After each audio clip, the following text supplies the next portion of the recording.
Ora, boa tarde. O meu nome é Lola Geraldo Xavier, sou docente no Instituto Politécnico de Macau, neste momento, e dedico-me às literaturas africanas, entre outras áreas, mas essa é a minha área de especialidade de eleição.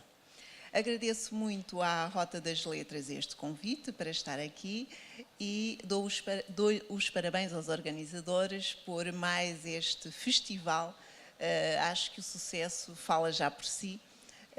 E, portanto, desejando uma continuação de felicidades para os eventos que ainda nos restam assistir. Ora, tenho então o prazer de estar nesta mesa, moderar esta mesa, e vou começar por apresentar os convidados. Nomeadamente, vou fazer a africana. Vou começar pelo mais velho. Vou começar pelo Francisco. Vou começar então pelo Francisco Conduto de Pina, que nasceu em Bubaque, no arquipélago de Bijagós, portanto na Guiné-Bissau, não é? Estudou artes visuais e belas artes, bem como design em Lisboa. Trabalhou na Rádio Difusão Nacional, onde foi produtor e coordenador de programas, portanto na Guiné-Bissau. Em 82 foi um dos membros fundadores da União Nacional dos Artistas e Escritores em Bissau e em 2013 foi cofundador da Associação de Escritores da Guiné-Bissau. É deputado pelo PAIGC ainda, desde 1994 e tem exercido diversos cargos no governo guineense, entre os quais o Diretor-Geral de Turismo, o de Ministro do Turismo e do Ordenamento do Território. Grande parte da sua poesia está escrita em português, ainda que haja alguns poemas e também livros publicados em crioulo guineense. Aliás, é considerado e é o primeiro poeta a ter escrito, a ter publicado, melhor dizendo, uma obra individual em crioulo guineense. Tem várias obras publicadas de poesia, algumas, como eu estava a dizer, em crioulo guineense, outras com algumas incursões de crioulo, mas em português. Está também representado em várias antologias de poesia, sobretudo na Guiné-Bissau, e é um prazer tê-lo connosco nesta sessão.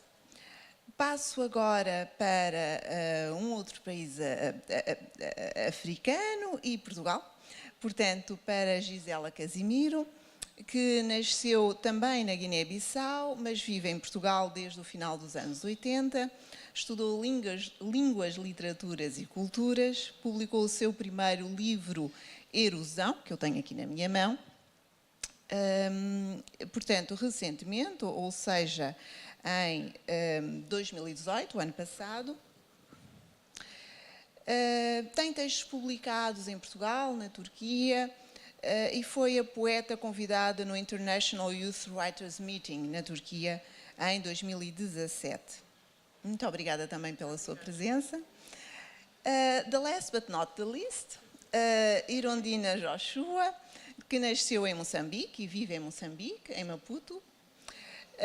Pertence à nova geração de autores moçambicanos. Eu devo dizer que neste momento temos uma geração, um número considerável de jovens autores a publicar em Moçambique. Portanto, destaca-se a sua obra Os Ângulos da Casa, publicada pela Fundação Fernando Leite Couto e com um prefácio de Mia Couto. Os Ângulos da Casa, que é um livro de 2016. Está representada em várias antologias coletivas, muitas delas publicadas pela Associação dos Escritores Moçambicanos, escreve em revistas de Moçambique, Portugal, Brasil e recebeu em 2014 o prémio Menção Extraordinária do Prémio Mundial de Poesia Anocide. Muito bem, muito obrigada também pela sua presença. Eu iria começar por um poema da Gisela. Sábado. Estamos hoje aqui reunidos em nome da poesia. Demasiados cálices para tão pouca santidade. Agora vou saltar. Somos os que dançam demasiado e demasiado depressa, os que riem muito e riem demasiado alto, os que escrevem e escrevem demasiado sobre o que os desassossega, porque se pararmos, a vida pode estar à espera. Não só o título, sábado, mas é uma boa introdução à nossa reunião aqui, hoje. Eu ia começar precisamente pelo tema da poesia, que é aquele que nos reúne aqui. O que é poesia? O que é ser poeta? São eternas perguntas, sempre com tão diversas respostas, mas não posso deixar de lhes colocar estas questões. Podemos, talvez, começar por mais. Por o menos novo. Bom, obrigado, portanto, por estarmos aqui em Macau e nas Rotas das Letras. Obrigado, Ricardo. Obrigado, meus colegas e amigos de 40 e picos anos. O Marreiros, o Viseu, o Alberto, o Dico, não é? E faltam muitos outros. É sempre um prazer passar por cá e demais com gosto de estarmos aqui a falar da literatura, neste caso da poesia. Eu, como escritor, como poeta e como político,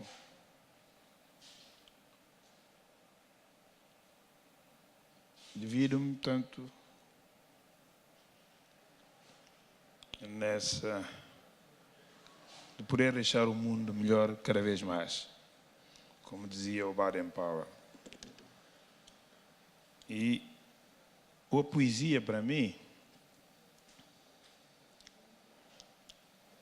é a vida, é o conduto de Pina. Porque o espaço, o tempo, o lugar, o local,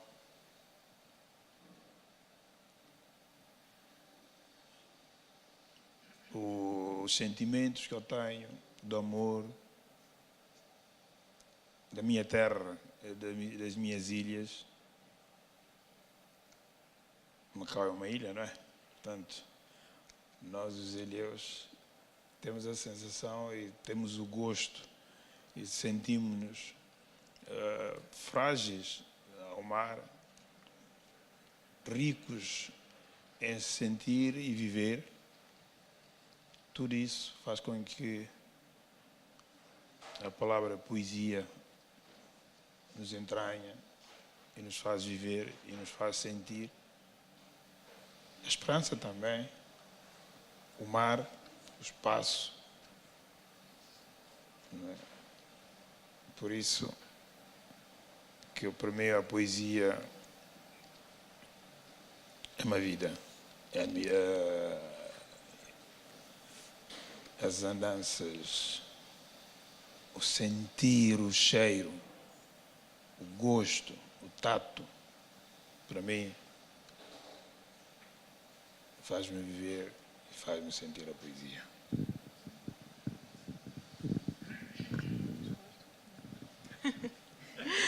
Olá, obrigada a todos por estarem aqui e obrigada também ao Festival por me terem convidado. A poesia, como diz um outro texto meu que está no livro, tem o título O Poema é um Campo de Batalha e depois faço uma lista de todas as coisas que o poema é, mas agora respondendo muito sucintamente, vou só dizer que é um espelho e é uma forma de sobrevivência. E ao mesmo tempo acho que também é uma bola de sabão, uma coisa que tem um tempo muito próprio de duração, que é frágil, que ao mesmo tempo consegue conter outras coisas dentro de si, com uma densidade diferente, como o fumo, não é? Nós conseguimos pôr o fumo dentro das bolas de sabão. E também porque isso me lembra uma história que eu li na minha infância e que nunca esqueci, que falava exatamente disso, de um rei que estava muito aborrecido com a vida e ninguém conseguia animá-lo. E então ele decretou: quem conseguir animar-me, quem conseguir resolver esta coisa que eu estou a sentir, não sei se é o spleen do Herman Melville, mas essa pessoa terá como recompensa o seu peso em ouro. E várias pessoas vieram e tentaram e ninguém conseguia. E depois apareceu uma velhota e disse: eu sei o que é que o rei quer. E o rei quer uma bola de sabão. E assim foi. E ele riu-se e voltou a animar-se e voltou a estar feliz. Depois eles tiveram um problema, porque foi que todo o ouro não era suficiente para o peso da senhora, mas isto para dizer que a poesia também é algo que nos salva. E muitas vezes nos salva de nós próprios. Olá, boa noite. Poesia para mim é o extraordinário. E o extraordinário para mim nada tem de extraordinário. Então, poesia para mim são as folhas das árvores. Poesia para mim é água. Poesia para mim é o que nós podemos ver pela primeira vez. É olhar a vida pela primeira vez, sempre olhar pela primeira vez. Porque nós temos a ideia de que o poeta é alguém que vem do outro mundo e que a poesia é uma coisa inalcançável. Mas eu penso que não, que a poesia é uma coisa que está muito perto de nós. Cada pessoa sente da sua forma, mas a poesia tem essa grandeza de ela não estar longe e ser nós. A poesia somos nós mesmos. São as nossas descobertas, são os outros em nós, nós nos outros. A poesia é um espaço muito grande, mas que ao mesmo tempo não é grande. Eu defino a poesia como olhar a vida pela primeira vez, assim como as crianças fazem. Poesia é olhar a vida, as coisas. Muito obrigada. Estamos a falar de poesia e não podemos esquecer que a poesia não é só, pelo menos, inspiração, não é? Será 90% ou 99% de trabalho e depois a outra percentagem mínima de inspiração. Não sei se concordam. Deixo-vos esta afirmação para comentarem. E também lhes pedia que, nesse sentido, nos revelassem quais são os autores que têm tido mais influência na vossa escrita. Podemos começar por si agora? Sim. Eu gosto muito do Edward White. É um poeta moçambicano. Leio bastante. Admiro muito Herbert Welder. Eu acho que ele é um mago da poesia, por causa dos contornos que ele toma com a palavra, a forma como ele trabalha, a linguagem. Eu acho que tudo no mundo já está dito, já está feito. Para que poesia? Por que literatura? Eu respondo, por causa da linguagem. A linguagem é que me faz ler e escrever. Se não existisse a linguagem, eu não ia me interessar por nada, porque eu conheço todas. Eu vivi já há 3 décadas, não é muito, mas ouvi muitas coisas durante a minha vida, muitas histórias de amor, tragédia, de traição, muitas coisas que vi nas pessoas, que li nos livros, que eu mesma vivi.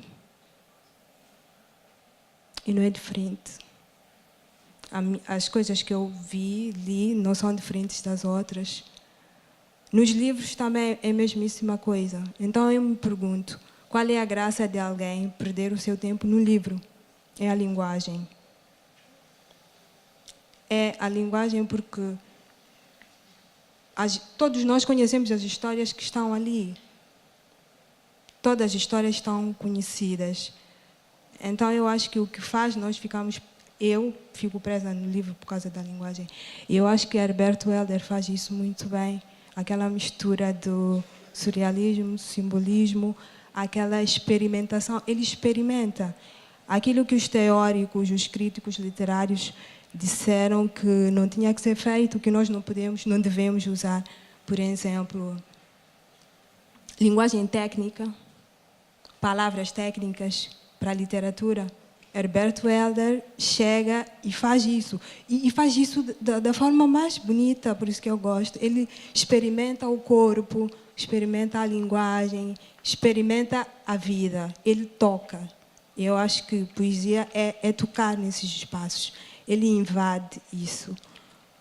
Por isso que eu sou uma apaixonada pela linguagem e eu tento fazer isso, experimentar. E é isso. O Mia Couto, claro, ele tem aquele jeito muito próprio de contar as histórias, aquela linguagem, aqueles personagens que têm uma linguagem muito, digamos, cômica, mas ao mesmo tempo com um peso espiritual muito, muito forte. Nós brincamos lá, brincamos com as palavras, brincamos com as histórias e, no fundo, quando acordamos, vemos uma coisa muito mais do que aquilo que lemos. Eu acho que isso é muito bonito. Ele também brinca muito com a linguagem, muito. E tem também outro poeta que eu gosto muito, em Moçambique, chama-se Luís Carlos Patraquim. Ele também é um grande experimentador da palavra, da linguagem, que eu gosto. Em Moçambique, na verdade, há muitos experimentadores, muitos, na poesia, mas eu vou só deixar estes. Da nova geração, principalmente, eu acho que chegaram mesmo para fazer essa experiência, porque eu acho que poesia é experimentar. Investigar, não no sentido de laboratório, de encontrar um resultado concreto, dizer isto é cloreto de sódio, dizer isto é isto, aquilo é amarelo, aquilo é vermelho. Encontrar uma outra forma de ser e estar. Para mim, poesia é isso. Por isso que é muito difícil dizer, mas é experiência, experimentar.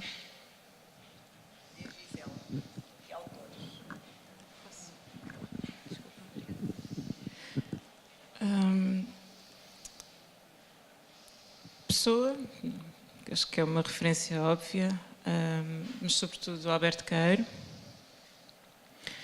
e Herberto Helder, sem dúvida.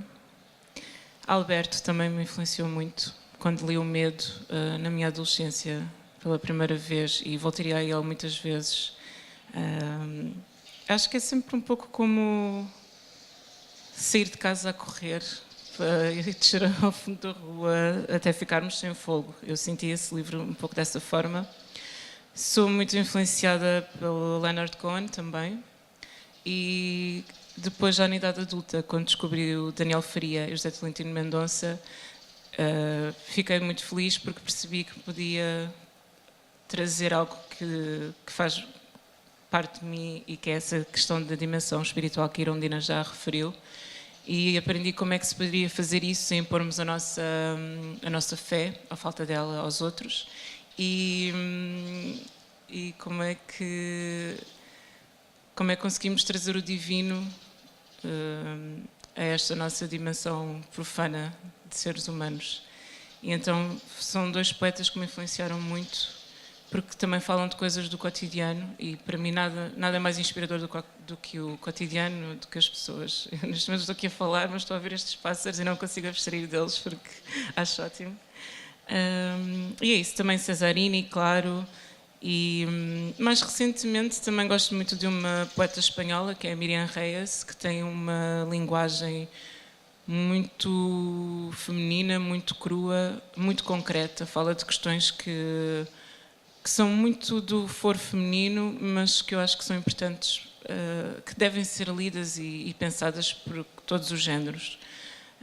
E também a Audre Lorde, a poeta afro-americana, também me influencia muito, porque tem uma vertente depois mais ativista. Bom, eu, como disse, como sou multifuncional, não é? Eu faço tudo, né? Eu acho, me sinto na resistência o Amílcar Cabral, o Arílio Santos, os poetas cubanos, em parte o Jorge de Sena e a Natália Correia, por exemplo, o Castro, não é? O Miguel Torga, sem esquecer o Hélder Proença, o Vasco Cabral, a Sofia Braga, porque tinha uma forma de escrever, de dizer as coisas, do desassossego, portanto, linearmente, mas que chegava, portanto, às pessoas. O Carlos Drummond de Andrade, o Nazik Met de Turquia, o Miyakoto, não podia não referir, e quase todos os poetas da resistência colonial, de Angola, de Moçambique, o poeta de poema e fonema, o Cursino Forte, de Cabo Verde,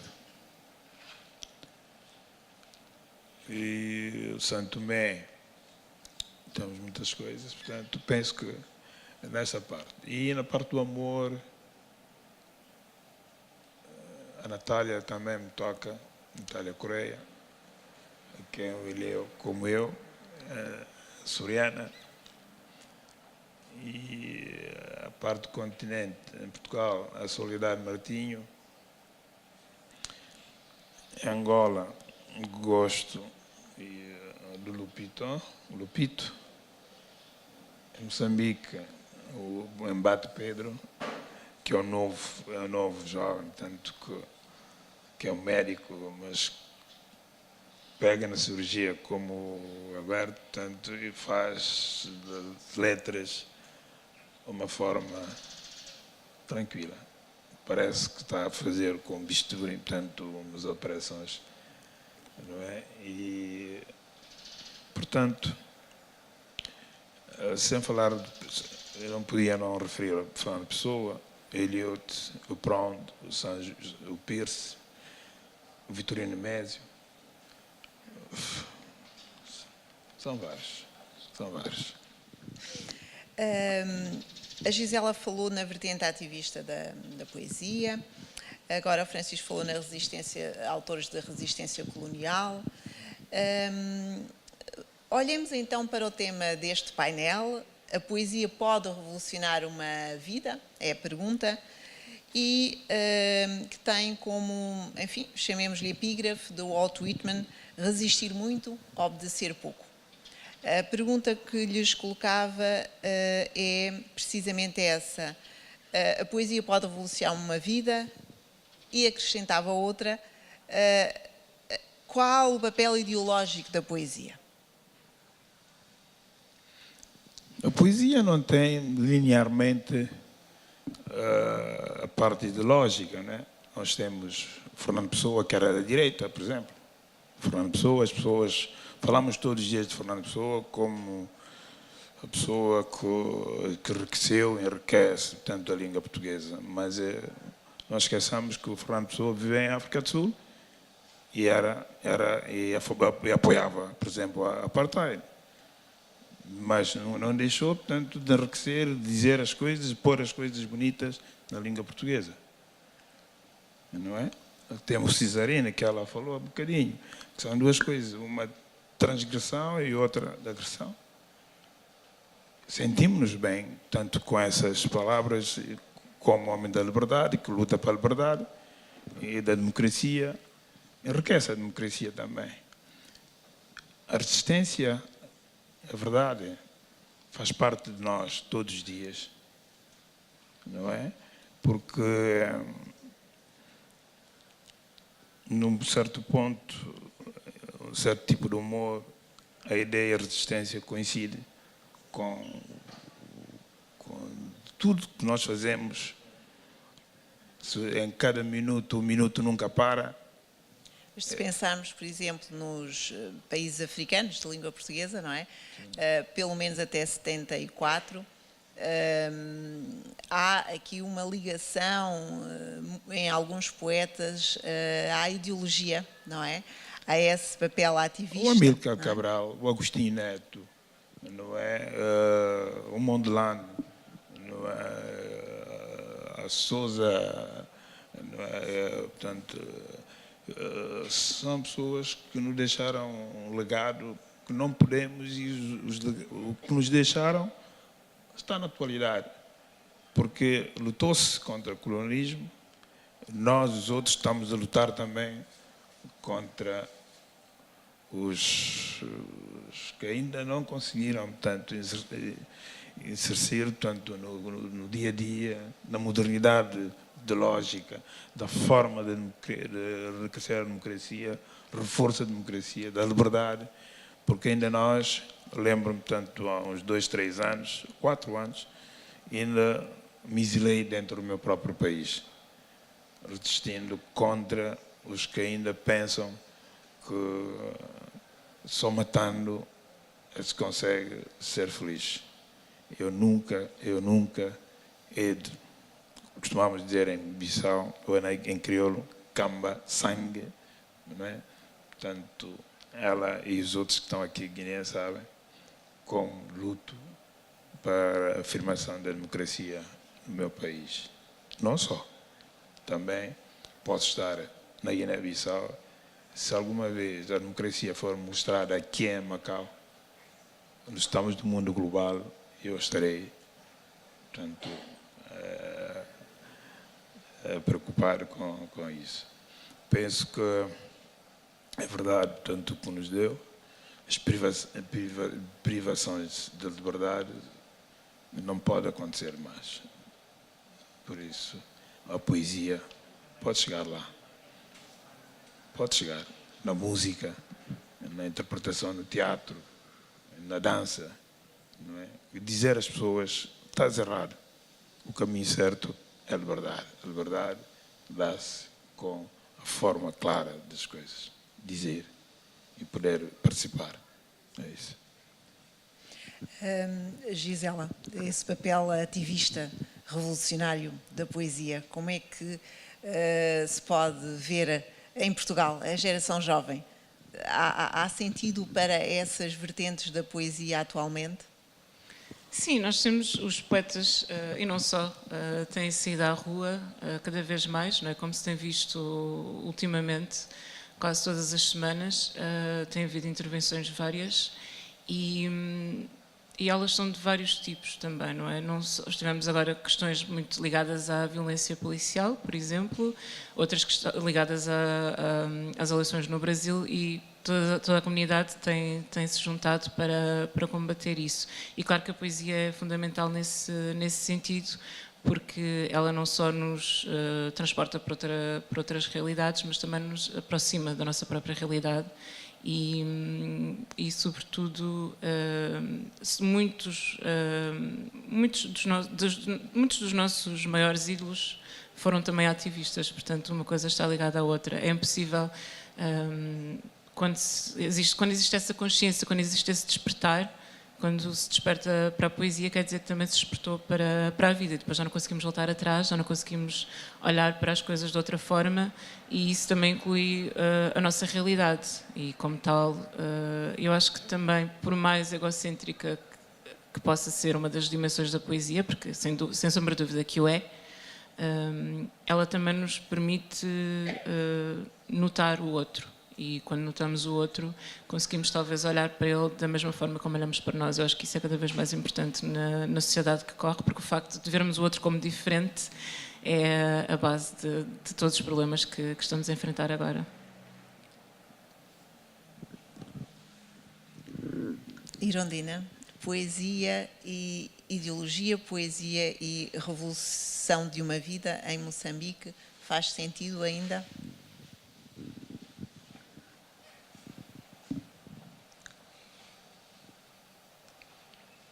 Eu acho que faz sentido. Se as pessoas estão a viver, têm vida, respiram, faz sentido, sim. Porque no passado nós tivemos a luta do colonialismo e a poesia chegou com uma força muito combativa, chegou como uma arma para travar essa batalha. Agora passamos daí, somos outras pessoas, temos outras lutas. Agora já não é com o colonialismo. Aliás, é um colonialismo, um outro colonialismo que está. E eu penso que a nova geração está a fazer um trabalho muito forte usando a poesia. Já que a poesia nem sempre é óbvia, como antes nós víamos as caras das pessoas que tinham que ser combatidas na poesia, do Craveirinha, da Noêmia de Souza e outros. Este novo colonialismo trouxe uma outra poesia que já não deixa caras lá. Tu não vais identificar que é aquilo e o problema é aquilo. Mas é um combate que está a ser feito, sim. E a poesia serve mesmo também para isso.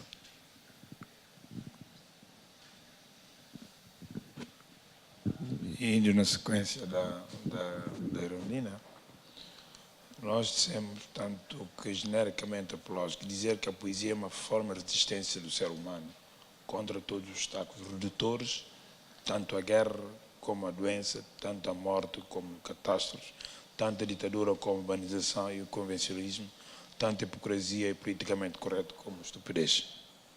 Portanto, é esta forma que eu penso que a poesia pode servir também para isso. E na segurança social também, por exemplo, não é? Dos direitos que nós temos, os direitos humanos também. É isso. Eu aproveitava para, neste momento, fazer uma pergunta mais direcionada para o caso da Guiné e de Moçambique, nomeadamente como é que a poesia se insere nestes países em que o acesso à educação ainda é tão restrito e, portanto, qual é efetivamente essa ligação entre a poesia e depois aqueles que poderiam ser efetivamente os leitores, como os jovens, não é? A verdade é que nós tivemos a oportunidade de sairmos da tabanca da aldeia, desde o tempo colonial. Não sentimos felizes. Eu, pessoalmente, continuo. Se eu ainda estou fazendo a política, eu estou a escrever, estou ainda à procura de ser poeta. E querer deixar o melhor, como disse, o mundo. Não me sinto bem se o ensino... Deixe-me abrir um parênteses. Eu sou sócio, sou acionista de uma universidade chamada Colinas de Boé. Há 2 dias fomos eu e a Erundina, fomos à Universidade de Macau.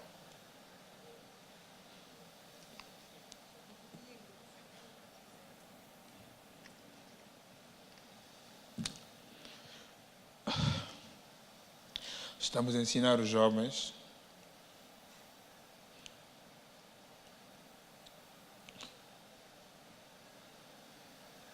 as salas são de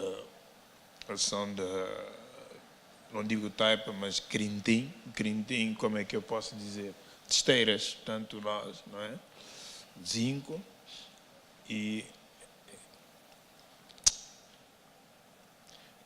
esses jovens estão a estudar de uma forma. Temos colegas que terminaram os estudos de fora, em Portugal, na China, no Brasil. Estão a dar aulas com os professores também vindos de Portugal e do Brasil. Estamos há 15 anos. Quando eu fui visitar, estou emocionado, mas dá-me esperança, dá-me o gosto de querer fazer mais. E eu vou fazer. Os meus colegas também, da Universidade de Colinas de Boé, estamos a ensinar os jovens que é uma universidade privada. Nós temos a Amílcar Cabral, temos a Lusófona, temos Jean Piaget, não é? Temos vários outros. Mas a nossa universidade é uma universidade estamos a sacrificar, fizemos isso, portanto, para que muitos jovens deixem passar, portanto, o Mediterrâneo para a procura da vida melhor na Europa. Morrerem, portanto, na água, portanto, ficarem no Mediterrâneo. Por isso, nós pensamos que a poesia lá na Guiné-Bissau, o Manel Freire, quem conhece, dizia que a Guiné-Bissau era verde ainda na literatura, na escrita, na poesia. Mas hoje temos, graças a Deus, jovens que publicam, os livros estão a sair mensalmente, a média de um mês, dois por mês, e na rádio, nos jornais, nas revistas. Vê-se que os jovens, não só temos a União Nacional de Artistas e Escritores, temos a Associação de Escritores Guinenses, temos jovens escritores, temos poetas de vários escalões sociais, não é? E a poesia está a crescer, está ainda, como dizia o Manel Freire, o nosso problema é a publicação, é editoras. Eu fui editar este meu livro, o último, publiquei-o no Brasil, a edição na editora Tesauros, e fui lançá-lo, tanto no Instituto de Camões, em Brasília, mas agora temos editoras em Portugal, que para publicar em Portugal é extremamente difícil. Se não tiveres o nome, não consegues, não é? Agora, felizmente, passados esses anos, vou poder publicar em Lisboa, como uma editora. E penso daqui a um mês, 2 meses, o livro estará cá fora. A poesia na Guiné-Bissau, como contos, romance. Eu já estou com vergonha de falar de contos de romance porque estou a escrever há 8 anos, não consigo acabar.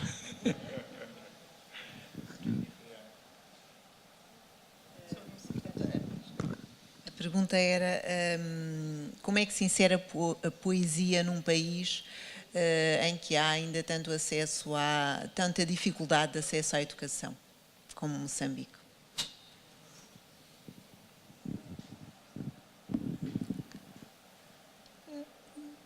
Vou voltar a falar da nova geração. A nova geração tem feito muitos trabalhos nas escolas primárias.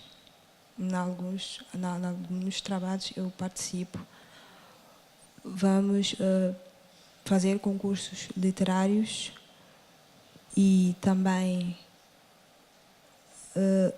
organiza-se muitas feiras onde se convida as escolas primárias e secundárias também. E eu acho que é uma contribuição, não é, para acender esse interesse pela leitura e pela escrita. Eu aproveitava, já que estamos a falar de dificuldades neste momento, e perguntava à Irondina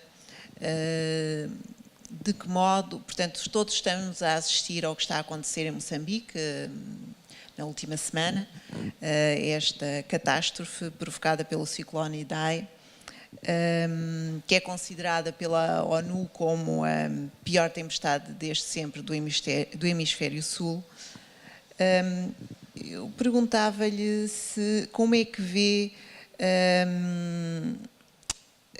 as consequências deste ciclone e como é que pode isso afetar o desenvolvimento que Moçambique estava a encetar, aparentemente no bom caminho. Eu agora não vou responder como alguém que está no painel, mas como Irondina. Eu fiquei muito triste porque eu já estava aqui em Macau quando aconteceu e eu acompanhei a partir da televisão e da internet. Os meus irmãos é que disseram-me, mas eu não fazia muita ideia quando vi muitas pessoas mortas, a cidade da Beira praticamente um mar. Foi muito chocante. Eu, na verdade, pensei que a natureza zangou-se conosco. Foi o que eu pensei. Não sei se a Irondina conhece a Beira. Conheço, sim, conheço. E por acaso tenho amigos lá. Sim, e eu tentei ligar para os meus amigos e eles não atenderam. Tentei falar também via Facebook, também nada. E vi aquelas notícias tristes. Consegue imaginar os esforços que serão necessários para reconstruir toda aquela região? Claro. Não foi só a Beira, não é? Também é Sofala, etc. Portanto, há outras. Consigo imaginar, sim, porque mesmo com a pouca coisa que tinha na Beira, já era difícil fazer andar e agora vai ser muito complicado. Tudo que nós tínhamos na Beira praticamente foi água abaixo e acho que vai ser muito difícil, sim. Francisco. O povo moçambicano vai resistir, a natureza é a nossa amiga, às vezes dá-nos isso. Quem conhece Moçambique, conhece a Beira, o solo também não ajuda, portanto a água não penetra. Mas é um povo lutador, penso que vão conseguir ultrapassar, portanto, na linguagem poética e na linguagem de resistência, de não obedecer tanto o mal. Mas hoje, dois povos amigos, dois povos irmãos, que é para sairmos dessa tristeza, porque Moçambique está na rota do Índico, não é? Portanto, quem conhece a Indonésia, conhece essa zona, não é? A Indonésia, Timor, portanto, como tem várias variedíssimas ilhas, não é? O mundo cortou muitas coisas, não é? Singapura. E quando começa, portanto, nessa zona, arrasa com Moçambique. Mas hoje vamos ter um jogo de futebol na Guiné-Bissau, entre Guiné-Bissau e Moçambique. E o nosso povo guineense, tem que passar. Né? Nós estamos em primeiro lugar e Moçambique está em segundo. E hoje é um jogo derradeiro, portanto, nós ou empatamos ou ganhamos. Espero que ganhemos. Mas o Moçambique só tem que ganhar. Mas só aqueles 90 minutos vamos ser adversários, não inimigos, adversários. Mas vamos ganhar. E depois disso vamos ajudar a reconstruir, nem que não fosse tanto economicamente, mas resistindo com o nosso amor, a nossa solidariedade, tanto com o povo moçambicano. É verdade que eles estão a sofrer, todos os anos sofrem em Moçambique. E quem não se lembra dos anos ou 20 anos atrás, quando uma senhora teve bebê em cima da árvore, portanto, que foi duro, quando houve, portanto, a mesma coisa que a Moçambique. Deus vai ajudar a Moçambique desta vez. Obrigado. Estamos a falar de solidariedade. A organização pede-me que recorde que o Banco Nacional Ultramarino tem uma conta aberta, Solidariedade com Moçambique, é o nome da conta, para quem quiser, portanto, contribuir solidariamente com o povo de Moçambique neste momento de verdadeira catástrofe. temos aqui duas mulheres, quer dizer, eu não conto porque estou a moderar, duas mulheres, duas poetas. Estamos no mês de março, mês da mulher, mês da poesia. Estamos a falar no feminino, sempre, não é?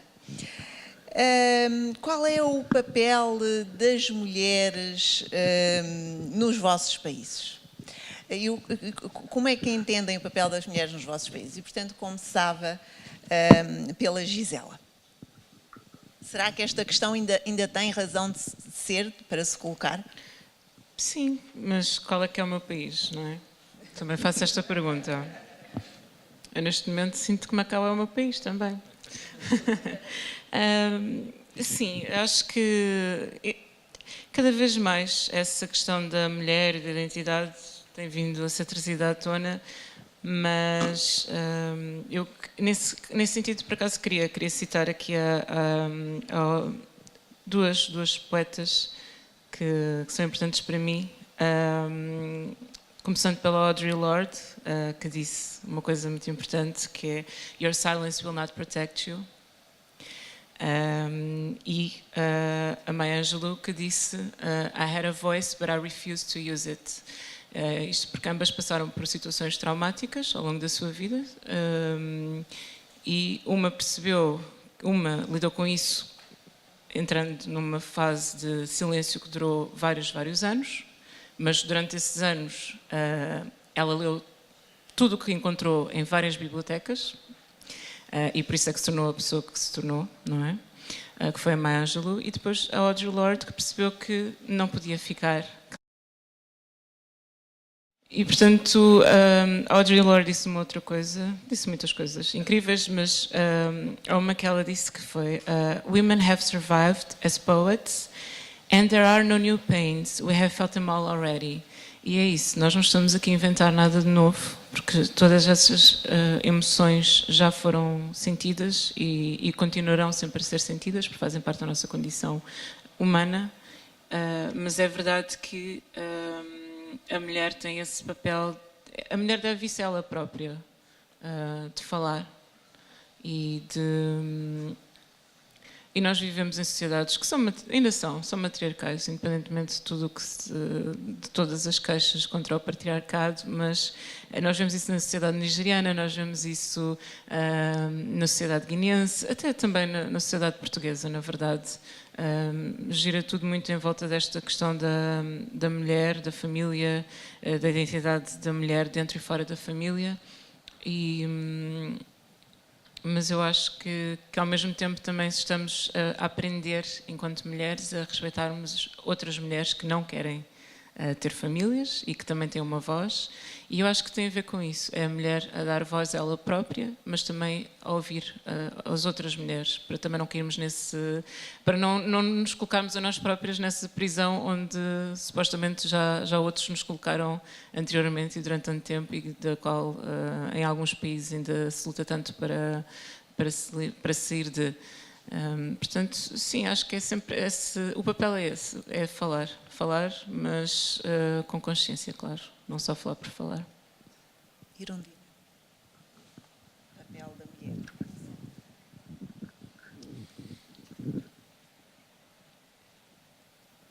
O papel da mulher em Moçambique. Moçambique continua a ser uma sociedade patriarcal? Sim, bastante. Há muito machismo. Não gosto de dizer isso, mas é o que se mostra. Há muito machismo. Eu estive a falar isso no outro dia, na primeira sessão que eu estive aqui, que era até muito complicado uma mulher aparecer numa editora e dizer que tem um livro, porque os editores não costumam olhar para os livros, mas para as pessoas. E olham para o sexo, é uma mulher que está ali, e uma mulher é vista como uma coisa que serve para estar na cozinha, como uma coisa que não pensa, ou que não pode fazer coisas úteis como os homens. E quando se atreve a fazer, nunca vai superar um homem, porque ela não foi feita para superar um homem. É sempre assim, essas comparações, de forma às vezes sutil, mas sempre há comparações. Eu sinto, é um pouco difícil um homem saber disso porque não passa, mas eu sei o que é. Há sempre essas comparações na literatura e não só, em várias áreas. A mulher ainda é vista como uma coisa que, se tu és mulher e queres fazer uma coisa, faça 5 vezes mais para poder aparecer. É assim, infelizmente. Muito bem. Não sei se Francisco quer dizer alguma coisa nesta conversa de mulheres. Eu vou falar da mulher, da minha mãe. A minha mãe é matriarcal, a sociedade de Bijagó é matriarcal. Eu tenho orgulho de pertencer a uma etnia chamada Bijagós. Eu e o meu primo aí somos Bijagós, o Daniel. Agora estou a espicaçar os outros que não são das ilhas, os meus conterrâneos. A mulher Bijagó é que decide com quem casar. Eu posso namorar ou sentir enamorado tanto por uma Maria, não é? Acontece há dias. E eu nunca vou diretamente a Maria para dizer a Maria: eu desejo casar contigo, quero fazer uma vida contigo. Vou fazer isso aos pais. Levo os condimentos aos pais, vou trabalhar para os pais, ajudar o pai a trabalhar no campo, ir pescar, arranjar, portanto, dar aos pais. Mas no dia que a Maria decidir, pode não decidir para mim. E depois não vem por mim porque eu dei aos pais. Ela decide com quem ela quer fazer a vida dela. E no dia seguinte, portanto, pode pegar nas suas coisas e ir diretamente aqui ao Ricardo dizer assim: ok, quero fazer a minha vida contigo, né? E me deixar, né? E aí eu tenho que ficar com ciúmes, né? E é assim a vida, não é? Sabe, nós temos regras também lá nos Bijagós. Nós, como estamos num horizonte chamado Angajoko. Angajoko quer dizer o mundo, como estamos nas ilhas, questão de horizonte visual. O Bijagó pensava nos outros tempos que eram os únicos no mundo.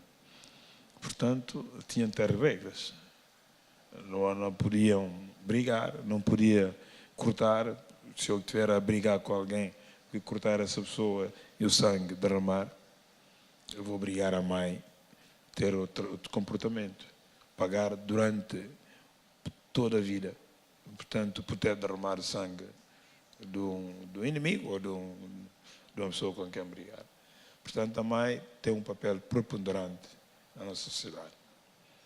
Por isso, já que estamos no mês de maio, no mês de março, o mês da mulher, não me canso de falar, de gabar, como costumamos dizer em crioulo, gaba, portanto, falar da mulher, porque é mãe, é irmã, é prima, é filha. Eu não tive a oportunidade, não tive sorte de ter uma filha, mas já tenho netas também. E a mulher para nós é fortaleza, é a continuação da vida. Mas estamos a falar dessa sociedade matriarcal nos Bijagós, não é? Porque se formos para o continente isso já não acontece. São machistas. Nós não. Nós lá no continente são machistas. O Wilson pode dizer. Nós somos aí nas ilhas, obedecemos as mulheres. Eu estou a espicaçar o malan está aí ao fundo. Primo, não é verdade?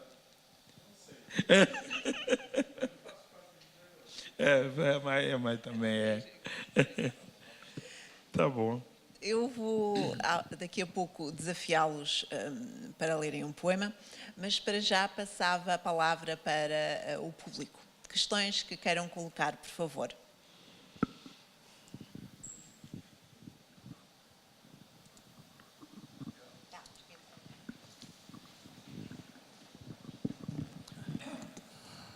tarde. Claro que, estando ligado à África há 55 anos, não podia deixar de vos ouvir e apreciar. Muito obrigado. Claro que eu estou na Botsuana, e que é um país que não foi colónia, foi um protetorado inglês, cujos chefes foram pedir à Rainha Vitória para proteger da ânsias do Cecil Rhodes, que fez a Rodésia. Da Rodésia, que agora é Zimbábue, eu arranjei e casei-me na Beira com uma senhora inglesa que cresceu no Zimbábue. Portanto, estou bastante ligado também por laços familiares que estão inicialmente na Rodésia e que agora estão na África do Sul. Tenho analisado, portanto, e senti Moçambique, onde ajudei a fazer coisas há muitos anos atrás, e sinto agora a dor das inundações que têm provocado. Sobre a mulher na Botsuana, eu apreciei muito que eram elas que realmente mandavam e organizavam parte governamental em várias zonas. Costuma-se dizer que por trás de um grande homem há sempre uma grande mulher, e eu acredito nisso. Como é que se desenvolve, isso pertence realmente às mulheres, até onde é que podem ir e nas sociedades em que vivem. Encontrei em Edimburgo, na feira de Edimburgo, Ben Okri, um grande poeta nigeriano, e que tem livros de muito interesse para a parte de desenvolvimento de sociedade e políticas. O Sol Soyinka também esteve lá nessa altura. Na Madeira, nós formamos uma associação cívica cultural, a Associação Cultural das Ilhas do Atlântico, em que envolvia Cabo Verde e Moçambique, e Miacote esteve lá também, e portanto tivemos uma interface português e africano. A África vai ter o dobro da China e Índia em população antes dos anos 50 deste século, e merece toda a nossa atenção. Como apoiar a África? A China está a fazer um bom trabalho de desenvolvimento industrial. Encontrei uma senhora na Botsuana que foi da Organização das Mulheres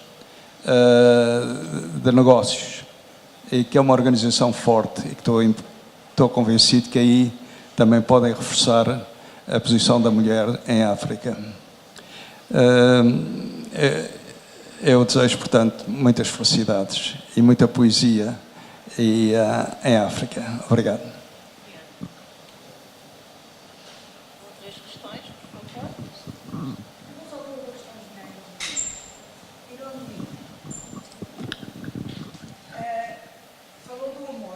Falou do amor. O amor pelo mundo, o amor pelo belo. Há tempos atrás, acho que foi da primeira vez que falou.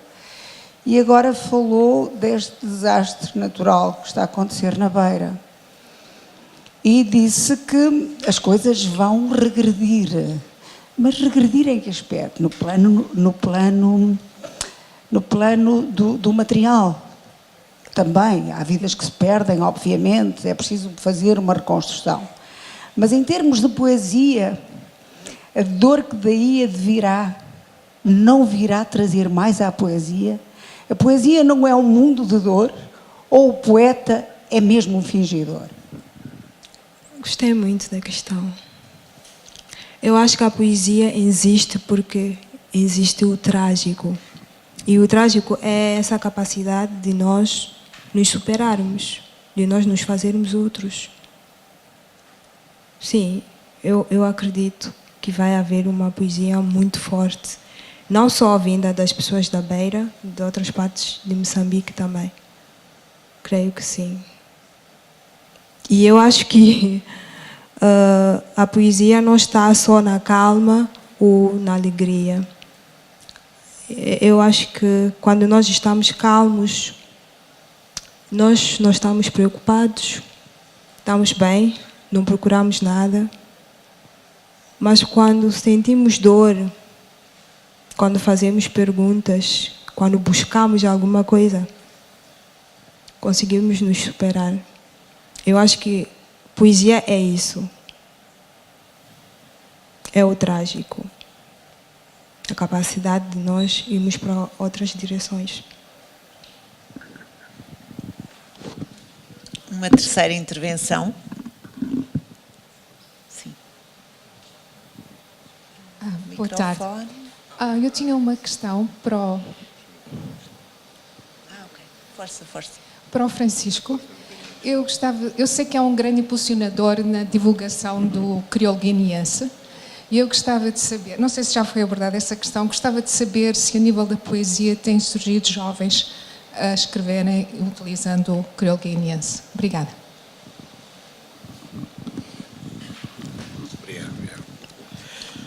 É verdade. Obrigado pela pergunta. Sabe, qualquer de nós guineenses falamos 3, 4 línguas ou mais. Falamos a nossa língua materna. Eu falo bijagó. Nós temos mais 60, 70. E tenho que falar crioulo para poder interagir com colegas.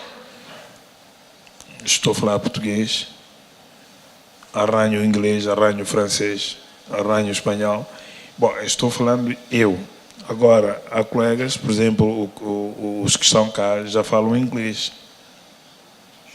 O chinês. Tenho o meu filho que estudou na China, fala o chinês. E todos nós falamos 3, 4 línguas. O guineense, não é? O guineense letrado, não é? Infelizmente. Mas o crioulo está a ser estudado. Temos colegas que defenderam tese de doutoramento. Neste momento, o presidente do Instituto da Língua Portuguesa é um guineense e ele não faz mais nada depois de estudar, especialista em crioulo. O crioulo da Guiné, de Macau, de Malásia, o papiamento de Malásia, o papiamento das Antilhas Holandesas, o coração. Nós entendemos-nos, não é? Nós temos o Padre Luigi Scatamburlo, que é italiano, tem a gramática, tem um dicionário da língua do guineense, né? da língua crioula, da Guiné-Bissau, porque temos o crioulo de Cabo Verde, que também interagimos bem. Com outra cadência, com outro sotaque. Mas Aurete Semedo, ou Hugo Monteiro, como está-me a vir assim a cabeça. Temos jovens também que se publicam. Eu, arranhadamente, faço 3, 4 e ponho no livro, porque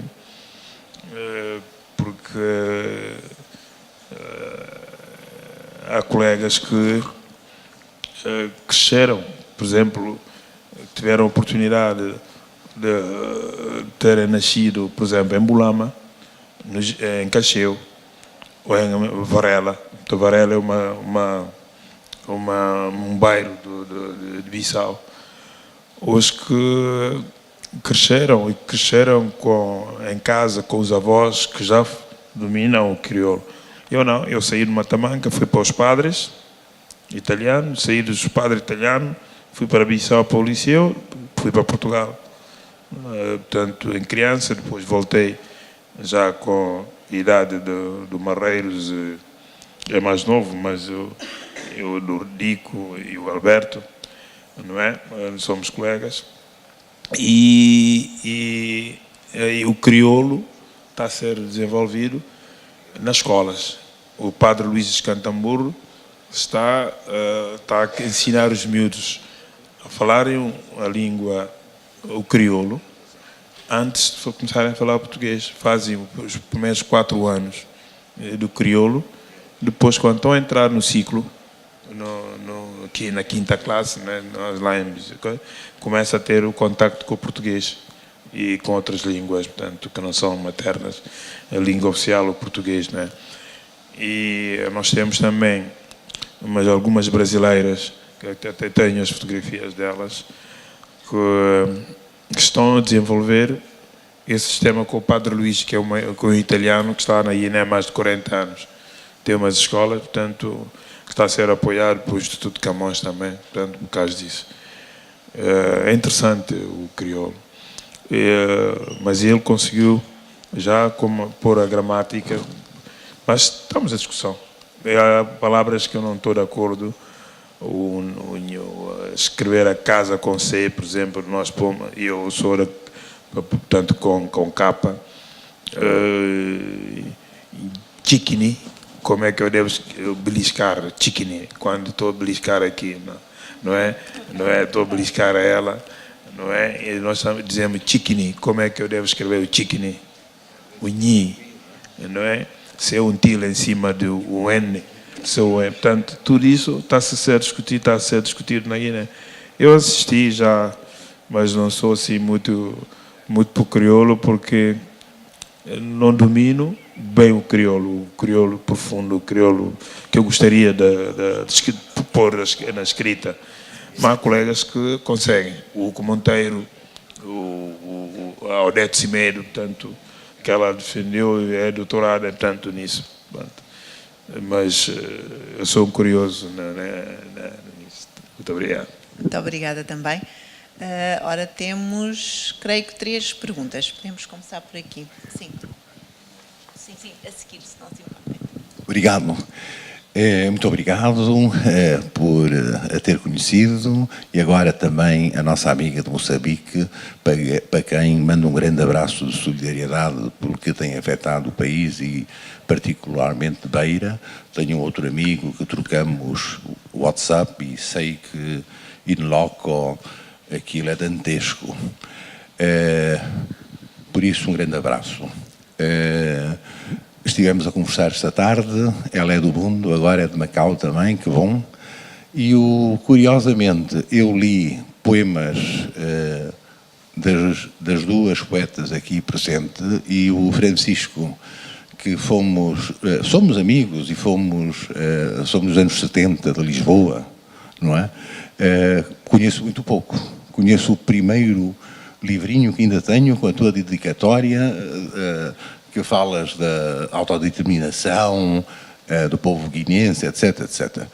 E, portanto, há perguntas, há chegas, há várias coisas muito interessantes, mas eu, neste momento, não estava muito preocupado com questões de crioulo, nem nada. Também nós aqui em Macau temos essas questões, grafias e formas de interpretação, que é muito engraçado. Aliás, lançámos um livro, não é? Editado aqui pelo Ricardo. Agora, o que eu queria aproveitar este momento é para ouvir a vossa poesia. Sei que a seguir vai acontecer, não é? Eu sugeria que antecipássemos este momento, porque o que é bonito é ouvir poesia pela vossa voz, pela vossa janela de dentro. Outras questões de pormenores, por exemplo, trazer à conversa o movimento feminino é muito complicado, porque é tão específico. Depois as pessoas perdem-se também, não é? E aqui o meu amigo Conduto defende-se bem, dizendo que vem de Bijagós, a mulher é que manda. Quer dizer, isto é um bocado treta do homem, desculpa dizer, quer dizer, dá jeito ao homem dizer que, olha, somos uma sociedade matriarcal, mas toda a gente sabe que a mulher tem que fazer 10 vezes mais para ser considerada ao nível de mulher. E isso não é em civilizações, enfim, não levem a mal a expressão, arranjam a melhor maneira, que esteja a um nível um bocado mais tribal, ou que a tradição tribalista ainda é mais forte que o dito, entre aspas, primeiro mundo ou segundo mundo. No primeiro mundo, na Europa Ocidental, a mulher não tem os direitos que os homens têm. É verdade. Tem que esforçar muito mais para ter o salário igual, etc, etc. Por isso eu não vou perder tempo com isso. E já agora digo-vos uma coisa. Nós, a partir Isto a propósito do combate feminino, da qual subscrevo inteiramente. Desde o ano passado que fazemos uma Bienal de arte só no feminino.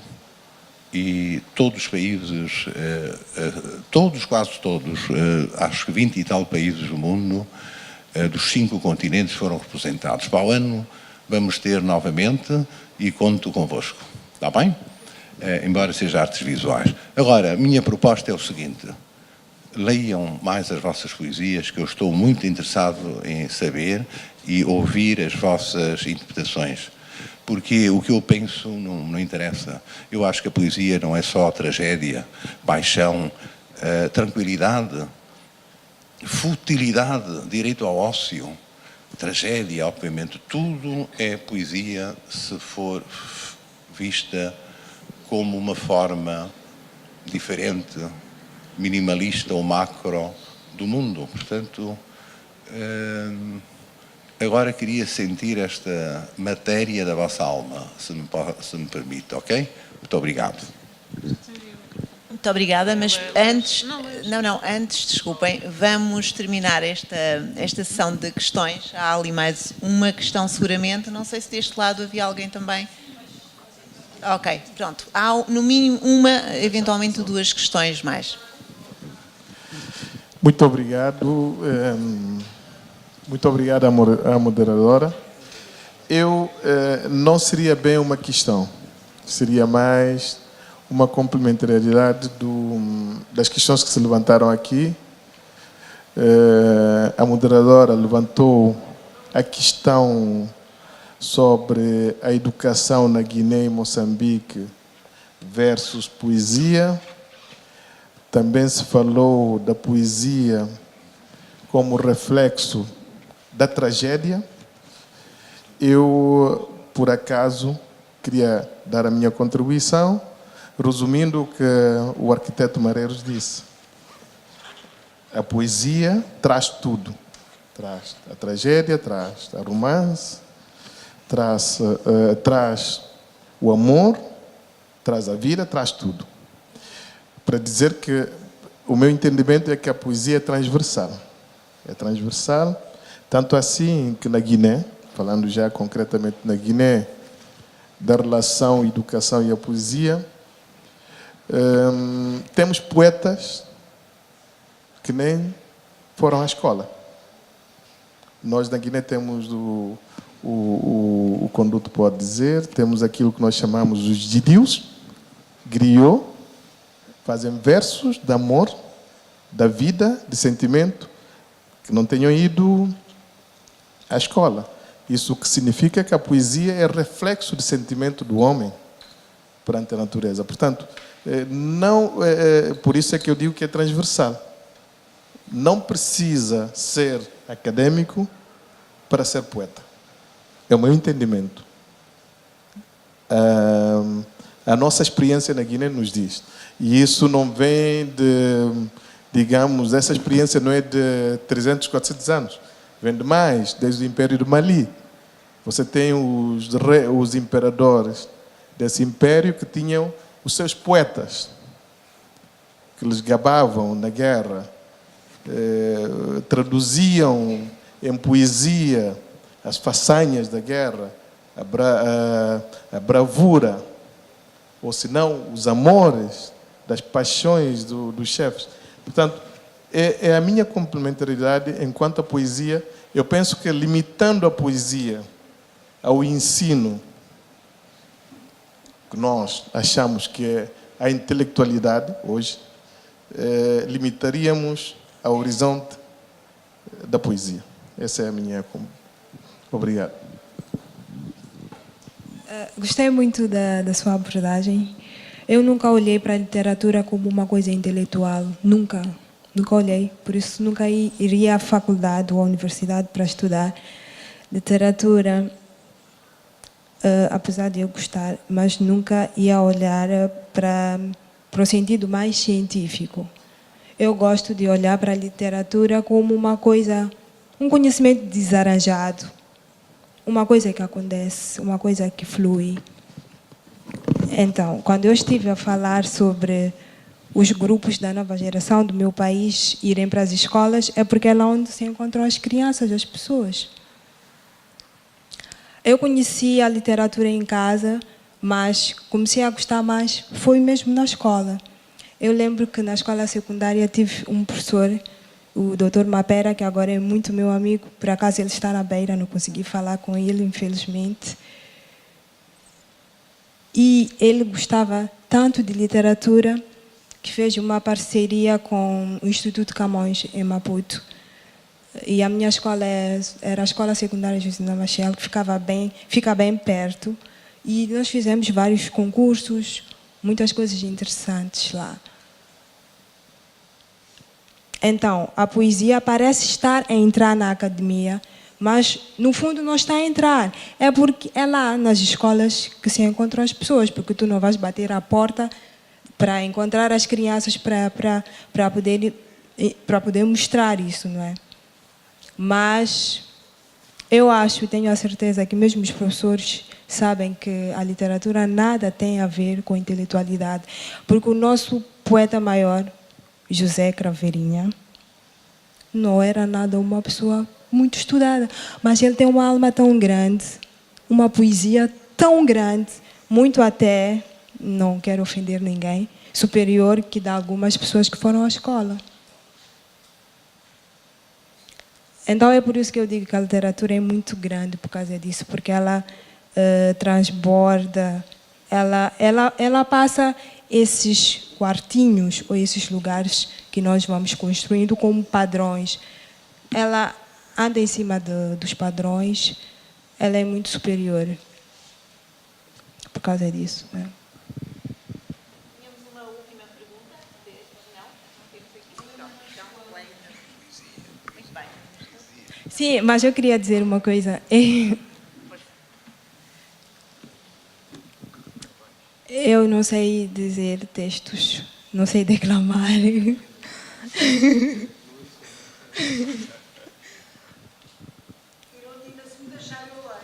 Tá bem, com todo prazer.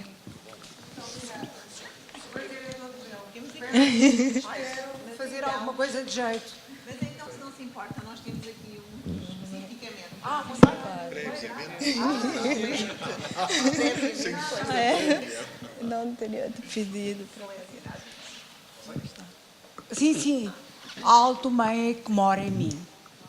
O bairro onde moro foi atropelado pelo tempo que forçosamente nega-se a empacotar outros destinos. Chama-se Alto.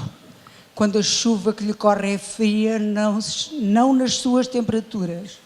Escorregadia como a brisa que se venteia nos buracos felizes destas ruas, serpenteadas em areias ao invés de betão. Chama-se Alto este habitat de latas, novas trazidas por sei lá quem. É este paraíso urbano sem nome em nós, queremos-o assim entre alma e carne, passageiro. Nomes são significados que não significam nada. Além de mais, não os sabemos ler nem escrever. E se soubéssemos, isto menos significaria. Em nós há um bairro onde moramos e nos moramos. Vivemos e morremos a cada milésimo de segundo. E isto basta-nos, basta-nos. Tenho um alto mãe que vive em mim. Alto maé das casas que testemunharam o silêncio. A fúria em cinza das moças que vestem saias, que demarcam fronteiras suspeitas com os rapazes que ao invés de calças vestem tuna boys. Suas roupas interiores são mais curiosas que o mundo. Há muitos alto-maés em mim, das flores que transpiram a volúpia noturna perto da pele, das rotundas de jardins quadrados, de gente alegre e mais esperta da cidade. Alto-maé não me deixa mentir. Nem suas mesquitas e igrejas calam a voz de Deus aqui onde o sol... Desculpem. Onde o sol se senta, mesmo de noite, do negro mercado negro que devia se chamar lua ao invés de estrela, pois nela embarcam todas as ânsias daquelas gentes, muitas delas não daqui. Da padaria Moçambique sempre alimenta a esperança do melhor pão.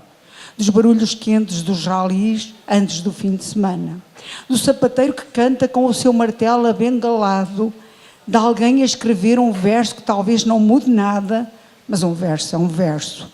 Um verso é um universo. O inverso disto é que não é humano, cada um com o seu alto maié. Este é o meu, este foi o que me deram, este é o que vejo e que me olha sempre. De um outro não preciso.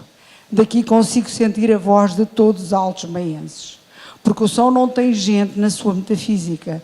Nenhum bairro existe quando não se tem por existir. Repito, cada um com o seu alto maié, e este meu é altíssimo em mim.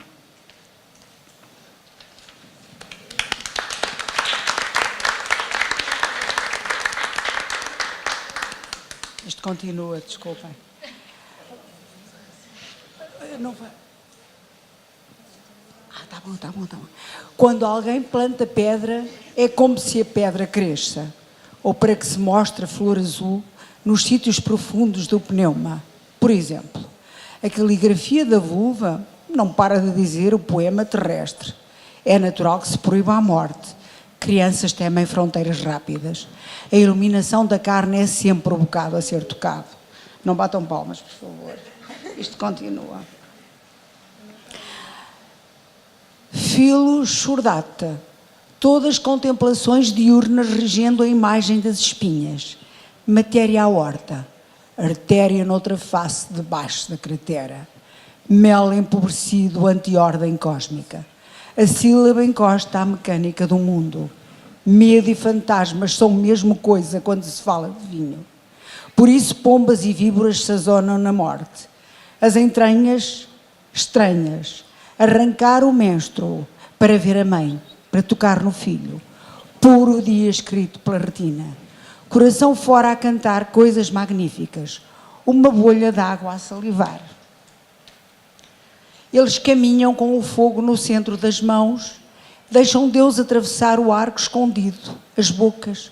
O coração por cima abre a porta aos crimes terríveis. Ouves? Não há vales, nunca haverá morte. Eles clamam por um poema que seja universal, uma dor que revire os planetas. Querem arrumar os sentidos, maestros. Desejem o poema que toca o mundo ao mesmo tempo. Eles caminham como fogo, com o fogo no centro das mãos. Falam sobre águas e dores no fundo, os anéis saturnos, as paixões.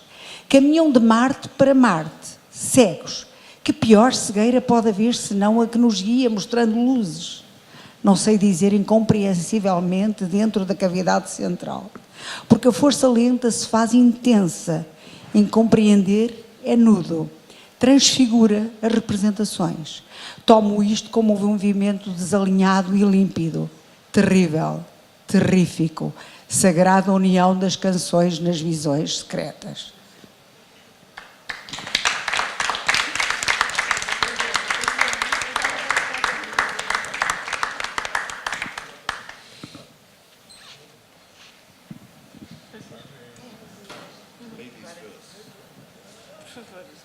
Acabamos de falar de mulheres e coisas, e vocês vêm com a Ladies First.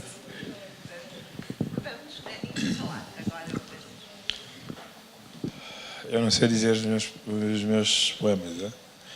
Peço desculpa já da morte. Morte única, imortal. Morte, momento último. Morte, tão próxima de mim andas assombrada, a esgueirar-me furtivamente em tempos insondáveis, todos os dias atrozes, acaso momento indesejável. Morte, uma viagem e naufrágio prolongado. Morte, a temorosa realidade conosco desde o nascimento. Morte, tão próxima de mim andas assombrada, em circunstâncias indecifráveis e submersas. Quando desfalecer por armas devorantes, quando desfalecer atrás das cortinas de ferro, quando esgueirar-me furtivamente, nada indagam nas legendas indecifráveis e translúcidas. Correm lágrimas nos olhos amargos de prantos. tudo explica. Só memória, memória mitigada, corações com suspiros, momentos indesejáveis. Exilo-me dentro da terra, terra passo falso. Mar, difícil remar. A soma de todos os passos, num só nó, de onda morre-se, de ódio, lúgubre, de esperança. Morte, em mim tudo descrença. Os meus olhos deixaram o universo de pranto de ver. Sol, lua, estrelas, mar, praias, ondas, água, sal, doces flores, criança, mulher. Morte, eu sei que em mim, propositadamente. Obrigado.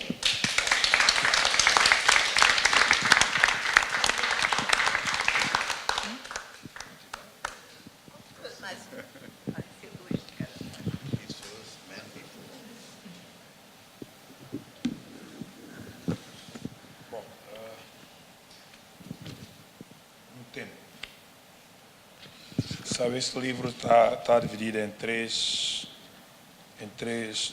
partes. Portanto, a palavra suspensas, né, como tem o título, num olhar, no mar e no tempo. São palavras imaginárias escritas em verso e em verso a vida. E em verso a vida. Aqui, eu falei há bocadinho, eu disse há bocadinho sobre a morte. A vida, somos o que somos. A vida, somos o que somos. Tudo em viagem, simultâneas viagens. Tudo se modeliza, tudo atravessa no silêncio. Na vida somos o que somos. Nessa natureza galante, nobre e pelizado.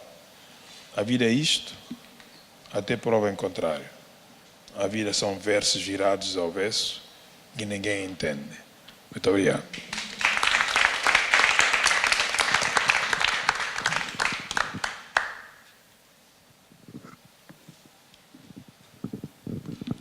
Bem, eu não vou dizer que não sei ler os meus poemas, porque eu sei ler os meus poemas. Embora nem sempre o tenha feito, e acho que isso foi uma coisa muito importante na minha vida, e não foi por acaso que eu há pouco referi esta questão da voz, porque também eu me debati com ela, porque uma coisa é nós escrevermos e guardarmos isso para nós, outra coisa é quando nós começamos a dizer e a assumir, e o poema ganha uma forma, ganha um tom. Portanto, acho importante, sim, que nós digamos os nossos poemas, e também acho importante que nós digamos os nossos poemas e os poemas dos outros e os textos dos outros. E voltando aqui um pouco atrás, só quero fazer aqui duas observações muito pequenas, em que há pouco falava sobre esta questão dos jovens e como é que se pode ajudar. Eu pessoalmente comecei há algum tempo um podcast no Ubuntu Man, que é um portal que está muito ligado aos jovens na lusofonia. E é um podcast apenas de leitura, em que dou a conhecer vários tipos de autores e livros que me marcaram, porque, independentemente das pessoas nem sempre terem acesso à escola, por questões políticas, normalmente, ou por outras, mas há sempre internet em todo lado, magicamente, estejamos nós onde estivermos, e, portanto, é sempre na esperança de poder chegar a alguém que não tenha acesso a uma biblioteca, ou comprar um livro, ou o que for, ou não sabe que aquele autor existe. E o podcast chama-se Quem Tem Ouvidos, que é uma expressão, tal como muitas outras que eu utilizo, que vem do Apocalipse.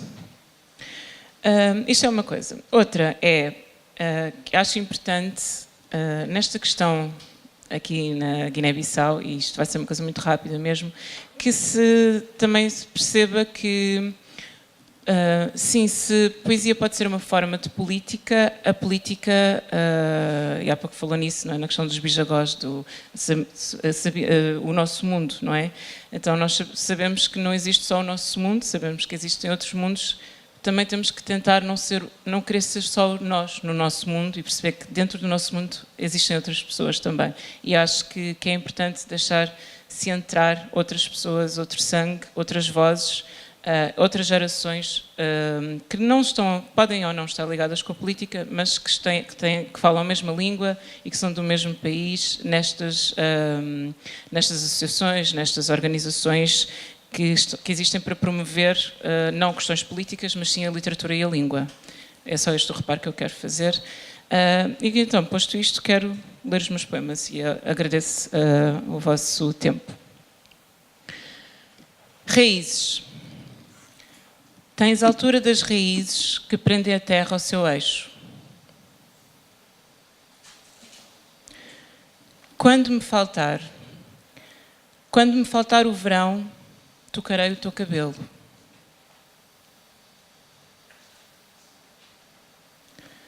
O sol nunca se põe sobre o teu sorriso. Escorre luz pela curva forte do teu queixo, o outono tão preciso. 2015. O que perdi em estômago, ganhei em coração.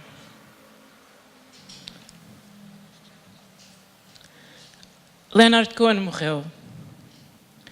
Leonard Cohen morreu, pelo menos tenho o doce de tomate da minha mãe.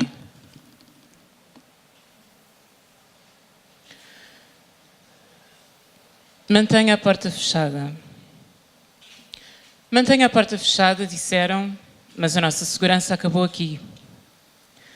Ficou o lixo após a feira, ficou o descampado, ficou o nojo após o atentado, e toda a roupa branca nos estendais me parece manchada. Um dia a chuva vai voltar, mas flores de plástico não precisam de ser regadas. E agora, para terminar, aquele que referiu há pouco, quando abriu a sessão, e agradeço-lhe. Sábado. Estamos hoje aqui reunidos em nome da poesia. Demasiados cálices para tão pouca santidade. A salvação, uma pele que o corpo se esquece de mudar, e a alma que vai ficando mais e mais encardida, mais e mais esquecida, à espera que algo se lhe junte para justificar a lavagem, mesmo em modo ecológico, mas talvez fosse já isso a felicidade.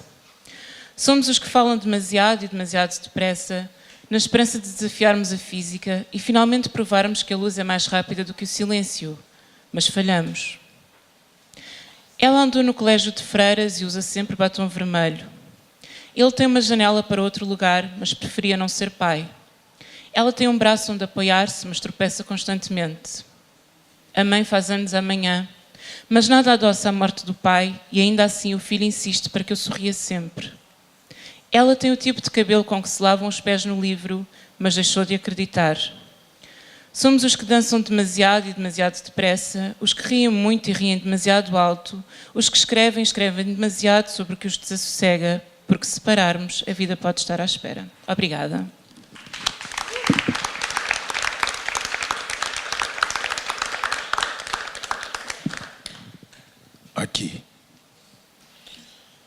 Aqui a alegria me faz alguém.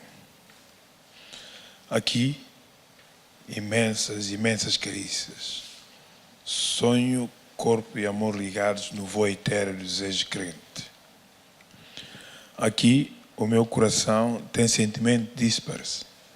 Sonhos, aventuras com que se vive, sumariando o imaginário prodigioso. Aqui, tal como eu, é o nosso destino. Amar. Aqui, os nossos encontros são limitados, mas o meu amor por ti é ilimitado. Aqui, nunca pensei que amar fosse tão iníquo. Muito obrigado.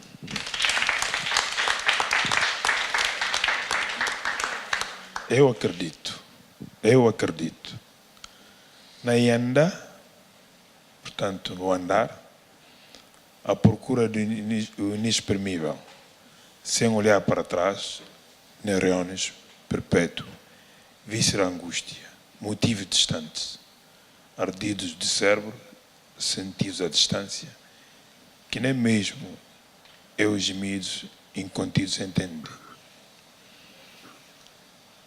Na Yanda, com passos quiméricos, e de solidão sufocante, estaciono no mar aberto, revejo-me no sol nascente, revejo-me na Guiné de ontem, na Guiné da manhã recontrada. Floresço em cada terra renascer, pedaço do meu chão. Eu acredito. Muito obrigado. Muito obrigada a todos. Eu terminaria com algumas palavras, se me permitem reconstruir algumas palavras dos últimos poemas. Aqui a vida pode estar à espera. Uma boa noite, muito obrigada pela vossa presença.